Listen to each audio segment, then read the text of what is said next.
on. We're going to do 50-50 real quick before we get to some questions. Guti, what's your first 50-50? I thought you were going to go first. Yeah, 50-50, right? So I'll throw out a topic. I'll go first. No, it's okay. Okay, so yeah, just explain what it is for the people. 50-50, we'll throw out a topic. We decided there's three options. You go with it, you play on, you let them play. No foul, nothing. You go to the VAR if you have no idea, or you kind of just toss it up, let someone else make the decision for you. And then, red card or send them away like we saw yesterday in that Sweden game, that red card, criminal red card. So, yeah, go ahead, Ivan. What's your first topic, man? What you got? Yeah, my first 50-50. What do you think about the Gold Cup doing these little qualifying tournaments through the Nations League for the last couple of spots for the Gold Cup? So, the groups in theory are set, but we don't know the teams yet. This week, you're going to have a little mini tournament with 12 teams battling out for the last three spots in the Gold Cup. Quickly, what do you think about that? And who are your teams to make it to the last stage and still be around for the Gold Cup next week? So I'm gonna say play on, right? I'm all for it. I think people put down the CONCACAF for many reasons, like, oh, this and that. But at least there's an opportunity for growth. I feel like on the counterpart, CONMEBOL has no room for growth, right? They have 10 teams that participate in every single thing that they do. And we just talked about some countries that can't even get out of that hump, right? If Bolivia, Venezuela, or in Ecuador, those kind of, those smaller teams, if they were in CONCACAF, they'd have an opportunity to go head to head with some of these big teams here and there. Not all the time, but here and there, right? So for a country like Martinica and Haiti and Suriname and different countries like that, the smaller ones, islands, Guadalupe, different Caribbean countries, I think it's all for, man. I think I'm all for it to allow them to grow, to allow them to get some kind of revenue, let their fans get an opportunity to be in there. And, it's still set up for Mexico and USA to go to the final the way that things set up, but it is the first time to do a Gold Cup draw, right? It's the first time to actually pick groups based on positioning. So I'm all for it, man. The more competition we can create within these Caribbean countries, I know it's like really small compared to the countries that we're talking about, these bigger names, bigger teams. But it's better for the Confederation. There's more growth, man. There's more opportunity for growth. So I'm all for it. Yeah. So this was the part where, when we talked about the Nations League, the semifinals and finals a couple weeks ago, how it was like a crash grab. This is kind of like the other part of it where it's giving these nations more games, more competitiveness. And then, even like a team where you look like Trinidad and Tobago, who has ups and downs in the region as quality, not quality. Now they're getting more games and they're really able to test themselves. You have a team like Guatemala, who's kind of in a much more smaller scale, or kind of the kicking goats of right. Central America. Now they're able to kind of get more competitive games too and build up something. So we have 12 teams. We have these three little four semifinals to see who the teams are. You got the bracket. Who do you think are the teams that will be going to the Gold Cup now? Hold on. I had it right here in front of me. I just had it in front of me. So give me a sec. But yeah, let me look it up real quick because I know Mexico's missing one of them, right? They're missing one in the group, right? They have one team that's missing in there. Let me see if I can pull this up here. Gold Cup qualifying. It's funny because I was trying to figure out who's going to play who. Then I was like, qualifier. I had to go find it, man. So yeah, I see the teams right here. We have Haiti versus St. Vincent and the Grenadines. Haiti, I think just overall experience in those tournaments, but this is a toss-up. But I'm gonna go with Haiti for that one. Haiti. There's like what? 6 games though. 1, 2, 3, 4, 5, 6. Yeah. Bermuda, Barbados. I guess Bermuda, just because experience they had before, we'll just roll with them. Trinidad Tobago should be in the World Cup qualifier. They, usually they are. They've made it here and there. So I'm gonna go with Trinidad Tobago beating Montserrat, the island Montserrat, right? And then Guadalupe, Bahamas. Man, I remember Guadalupe playing the Gold Cup in 2007 when Hugo Sanchez was the coach. And they took Mexico to a 1-0 game. So yeah, Guadalupe probably beats Bahamas. It's just crazy because you don't know who these players are. They could be playing the second division in France. A lot of them do, right? Or third divisions in England, because they have their family members. And we've seen that before with Jamaica. We saw, Sterling is born in Jamaica. I guess he decided to play in Euro Cup when he could be playing the Gold Cup, but hey, it's fine. And then Cuba, Cuba versus French Guyana. I'm gonna go with Cuba. You know, I always like these opportunities because, you know, like half the Cuban team will go missing after the first game, and Definitely. they'll be playing with 10, but then a couple of those guys will end up in MLS next year. So that's good for them. It's a win for them just to be there right now. They're going to be out of Fort Lawrence quickly. It's just funny, right? They'll play that first game, and that second game they're gonna have 10 players because they did it last time, I think. 10 players, right? With like, yeah, they played like a man down. A couple keepers had to play on the field. Like it was crazy. I think they had no keepers, I think, left over. And then Guatemala, Guyana, I think, you know, Guatemala needs to show that they could be there. You know, they could be there with El Salvador. They could be there playing against some of these teams. Panama, Guatemala shouldn't be that down. You know, that below. Their league is okay for the region. You know, so yeah, Guatemala, Guyana. I'll watch those games, man. I'll check them out a little bit here and there. We'll see. Yeah, I'll make it simple. I'm going Haiti to make the Gold Cup, Guatemala to make the Gold Cup, Trinidad and Tobago to make the Gold Cup. Pop, pop, pop. There you go. There you go. Going with you're going with like the names, the home. Yeah, I'm going with the favorites. Yeah. What's your 50? So we talked about this a little bit. I kind of mentioned it with Switzerland. They were talking about a lot of these players play at home, right? A lot of these players don't play in these big teams that we talk about. Luis Garcia, you know, one of the Mexican legends, also, you know, broadcaster for TV Azteca. He came out and said, you know, we make a big deal that, you know, Jota Macia is going to Getafe, which is, you know, in all sense of the word, it's kind of like whatever. It's not really big news. How do you feel? Do you think that the Mexican national team needs to have players? Does the base need to be in Europe, or are we competitive enough by having players playing in the home league? I think Luis's comments are, it's yes for him to say it, right? Because he's a commentator for Mexican League Soccer and the Mexican. At the end of the day, I think what he wants. I don't want to put words in his mouth, but I guess the idea is you can get the same quality in a good quality Mexican League team than you can from a mid-level, maybe lower level Spanish League team. I think that might be the idea of where we kind of think the Mexican League is at. The thing is, some of these Mexican League teams aren't ran as well as they probably should be.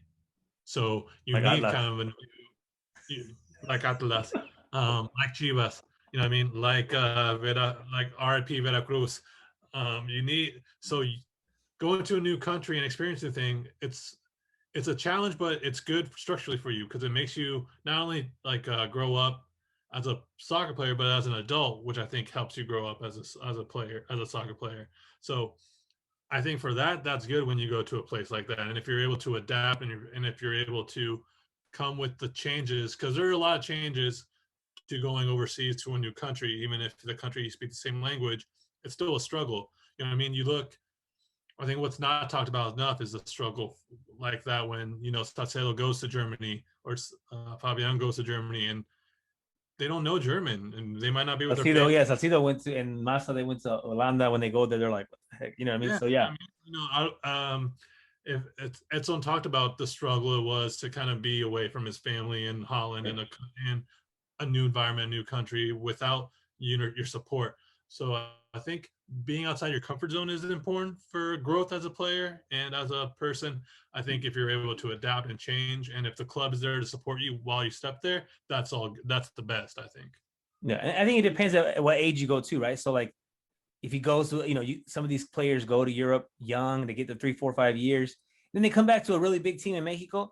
I don't think their level has dropped. You know, they come back to a Monterrey, you come back to a Tigres, you come back to these teams that play at a high level. I think Mexico can still go with the base of players that are playing Liga MX compared to other countries in the region that probably can't. Like, I really do feel like, I'm not trying to bash the MLS, but I really do feel like if the Team USA wanted to go with an MLS-based team, they were not going to do as well as they can with the players they have now that are playing all over Europe. So I think that's what it is.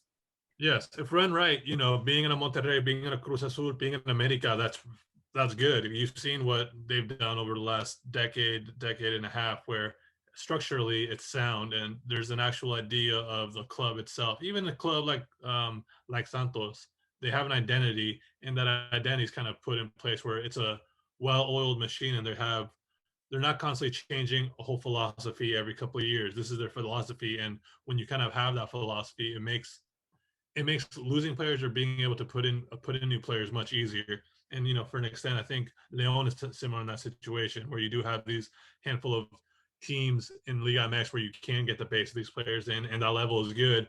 and because the culture of that club asks for that, I think. So it depends on every player situation, of course. And, for like somebody like for like JJ though, I think it is a good opportunity for him to put himself in a situation like that, to challenge himself for a team like that who's going to frustrate teams in La Liga, who's going to look to upset teams. And you know I mean, Griezmann was in Real Sociedad for a while before he was in Atletico, before he was in Barcelona, and Yeah. Real Sociedad isn't like bottom of the table, but they made one Champions League one year there when it was him and Carlos Vela. So it's there's building blocks, and Yeah, there's different routes to I get think you there. hit it. So There's stepping stones. So you're for it, right? I think you're okay with are you okay with Mexican team having their base in Mexico? Are you okay with having like a 50-50 kind of mix or what? Or would you yeah, like I'm to happy see a with 50. bigger? Yeah, I'm happy Okay. with the 50. I think you've seen it with the Olympic team. I think the base is really good for the Olympic team, and those guys are the majority for Mexican league. You know what I mean? I was very happy with the squad when they were in the qualifying tournament. When you look at the talent and you look at the overall, Yeah, and they're household names because guess what? They play in the Liga MX every weekend. And yeah, they're only 21, 22. Like sometimes you forget how old these guys are, right? Like we forgot how old, Chucky Lozano was so young for so long. It's like, wait a minute, how old is this guy? So like a lot of these guys, like I feel like it is the media. And I know like we talk about the US team that have a bunch of guys in Europe, and it doesn't really turn my head too much. We're like, yeah, that's great that you have players all over the place. That is good. But are you able to put them together? Are you able to get a coach, right? Because let's be real, a lot of these European teams have all their players playing in Europe. It doesn't mean they have a run to win the World Cup, right? They don't have a chance to win it. So, I don't think that's 100% your success of having players all over Europe. I think it's where they're playing. Are they even playing, right? And are they even in a system that lets them play? Because a lot of these guys in the past have been able to go to Europe, but they don't want to go because of, lower salaries, lifestyle changes, like you said. A lot of these guys don't want to leave. They have kids already, they have families. So, I'm not too worried. I think Luis Garcia kind of hit it on the head a little bit. I mean, don't forget, man, 1998, when I fell in love with football, watching the Mexican national team in France, the whole team was playing in Mexico, and they went head to head with Belgica. They went head to head with Holanda. They went head to head with Germany. They should have beat Germany. We're talking about like Luis Hernandez. He was playing in Mexico at the time. All these guys were playing in Mexico. So I don't think you have to have everyone in Europe. You just have to be playing, consistently, I think. yeah, and and then you look at a situation like Gerardo Ortega, who has really blossomed, I think, and has grown in the year he's been in Belgium. And Belgium isn't one of the top tier leagues in Europe, but just to being in a new league and being consistent at that level, other clubs will see that and will take a chance on him now too. So it's really, there's not one clear path, because I mean, you've seen guys who started out in Barcelona and now they're not there anymore. You know what I mean? They don't have a job. They don't have a job. They don't have yeah, exactly. They don't have a job. So, would it be good to have players, because you've seen Rafa Marquez and the path that he took and the way he continued to grow, and at his time was one of the best defenders in the world. You Right. know what I mean? Yaya Torre said in an interview a couple weeks ago that he was 10 times better than PK. That Rafa I, Marquez I was 10. always I always thought that too, but I'm obviously biased. But yeah, no, kind of wrapping up this theme. But yeah, another player like that, Guardado, right, where he came out a stud, right, a star, kind of like Linus, coming out scoring goals, going straight to Europe as a kid, and then he's still there. Like we forget that Guardado's still. I forget all the time that he is still in Spain playing. Like I really did forget. Like He's I'm like, He's a vice captain. right. I'm like, wait a minute, he's still like. So and it's not, and he's never played on these big teams that we talk about. Obviously in Holanda he did, but like then he was in Leverkusen and he was moving around, Yeah. and I feel like if you just find that fit for you, and you're able to play, you're able to grow, and it really depends on what team you're coming from as well. Like we talk about it. Some teams like Atlas will sell. They'll sell quick. That's the way they're set up, right? They'll come out young, sell them quick, right, to anyone. But other teams don't want to sell, right? Chivas doesn't want to sell for cheap. And that's why Macias has been blocked to go before. He should have left right after he was in Leon when he was the top scorer, right? He should have left right away, but it's all about the money, right? So at the end of the day, it's all about the Benjamins. And so we'll see. I do wish him luck. I do think it's good for him to get out of the league, go away, get a new media to be on him, and let's see how he does out there. Yeah, now I think it does when you make the Guardado point. It hasn't always been smooth sailing. He spent 2 years in the second division. He La stayed Coruña. with La Coruña and brought them back up. he's struggled with playing time in Leverkusen. He found his way back and fought for PSV. So there is something to say of like became an idol in PSV. Yes. Yeah, to sticking to it. He became a vice captain at PSV. He's the vice captain of Real Betis. You know what I mean? There is something about like staying and fighting through these things. Chucky Lozano, he wasn't Gattuso didn't fancy him a couple of half a season ago, and he fought through that. And what I mean, so that is also important that even when they're not going well, that you just continue to work and you continue to evolve your game, and when the opportunity comes, that you take advantage of it. You know what I mean? So that's what I like to see with that. And Chicharito, for the most part, also kind of had that mentality of, he's in these positions, he's in these high level spots.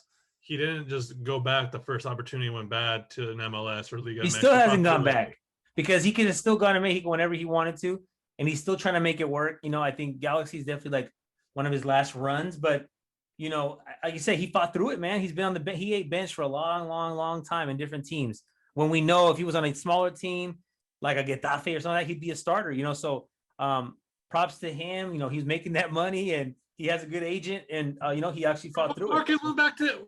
Rafa Marquez went back to Italy. Went back to Italy, yeah. When his career was already over, yeah. He went back to Italy. I mean, he did come and get the cash at Red Bull, but then he had a new life. He had a new injection of life when he went to Leon, where it's like, okay, I'm a veteran here. He could have gone to Milan after the 2010 World Cup, but he went and chased the bill, and then he resurrected his career again at Leon, and then he went back to Italy at 34, 35 to play for a mid-level Italian club.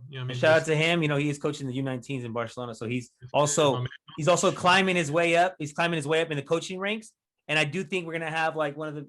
I do think he has an opportunity to be either like one of these big sporting directors, which I hope he'd do that instead.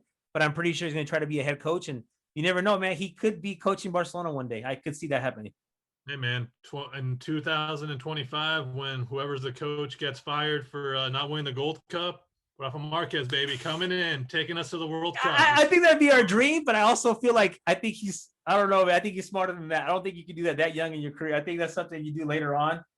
Taking a national team could definitely mark your, Hugo Sanchez is can't get over that hump still. So I don't know, man. I would want him to not even for the national team, that would be great, obviously. But I think for him, and for Mexican soccer, we need to have more coaches coaching in Europe, the way Aguirre was doing, and I think that'd be good for him. Yeah, no, that was just a joke because the way. No, I know. I'm just saying. I'm just let's do the national team maybe later on. He's in the right place for that kind of growth in Barcelona. He has the name. And it's perfect for him in that regard. And if we're being honest, the top coaches in the world don't coach national teams, you know what I mean? Because they want to be there they want to be there every day. They want their finger on everything. There's a reason Mourinho hasn't coached a national team. There's a reason Guardiola. It's not even in the stratosphere of possibly coaching.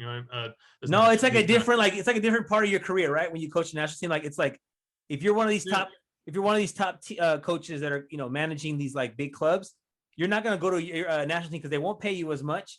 You can't work with the players as much, right? You're not part of the signings. You can't just buy players from anywhere, and you're only constrained to what you have. And so I just feel like that's not really something for them. I also feel like it's something you kind of do later on. You kind of prove yourself in the club rank. You're not getting these big teams anymore, and then you slide over. I think one of these other ones that you kind of keep your head on will be, or keep your name, keep that ready in your head, will be Nacho Ambriz. I think if he could do something kind of cool in Spain, I know it's second division, but if he could do something kind of cool there for a couple of years, move somewhere, I think that'd be a good coach to have in the national team pretty soon, one day. Yeah, absolutely. And it's a balance. You either go very young for a national team position, or you go kind of older. You very rarely get these guys who are in, it's coaching prime. That's in a club level to national team. And I think in Mexico, that we kind of forget that the pinnacle isn't the Mexican national team for coaching. Sometimes for coaching, it just isn't. You know what I mean? I think we kind of lose track of that because we think about playing for a World Cup or something like that as the most prestigious thing. But at the coaching level, sometimes that's not the most prestigious thing. I think we kind of forget that here in Mexico. I think it's been a big thing for coaches that aren't from Mexico using the Mexican national team as a stepping stone or as a little highlight of their career. definitely, right? But I do feel like a Mexican coach is probably like, bro, you want me to go there and get fired after 2 games that I lose against Honduras and what? I'm not doing that. You know what I mean? So it's not really. We couldn't even get Tuca Ferretti to do it, right? Who's like a home name that it would be great as a veteran to be there. You know, so yeah. Good luck to Rafa. Good luck to Nacho Ambriz, and we need to have more coaches in Mexico for sure. In Europe, sorry, or in other places, not just Europe, other places. Quickly, my man's looking old. Did you see that picture? Rafa Marquez is looking old. He did post that. I didn't realize he was looking kind of old. Yeah, man. I mean, it's age, man. He's 40. Handsome. He's only 42. That handsome 42. SOB is just catching up to him. My man. He still has a lot of money. Hey, but see, you know, it's fine. He'll be all right. He'll look fresh. You know, he'll look fresh in that little suit. Hey, so there's a pro Rafa Marquez podcast, at least half of it. You know, I know he's a big listener. So anytime you want to come on, Rafa, here's your house. Yeah, big time. Well, yeah. I'm wearing my